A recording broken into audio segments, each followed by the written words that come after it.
माझे नाव दर्शना मनोज हांडवे, राहणार विरार मंगलपाडा गाव.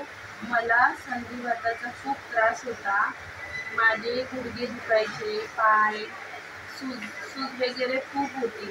म्हणून मी गोरेगाव ईस्टला गोरेगाव वेस्टला इथे आली.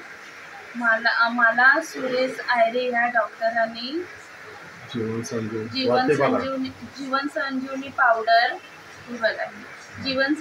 पावडर ही दिली. हे औषध मी चालू केल्यापासून मला 3 दिवसात फरक पडला. म्हणून मी हे औषध चालू केलं. मला चालता येत नव्हतं, बसता येत नव्हतं, उठता येत नव्हतं. म्हणून मी हे औषध चालू केल्यापासून मी ठणठणीत बरी झाली, चालायला लागली, धावते आता मी आणि पूर्णपणे बरी झाली मी. तसंच तुम्ही पण हे औषध घ्या, इकडे येऊन सरांना भेटा आणि तुम्ही पण बरे व्हा.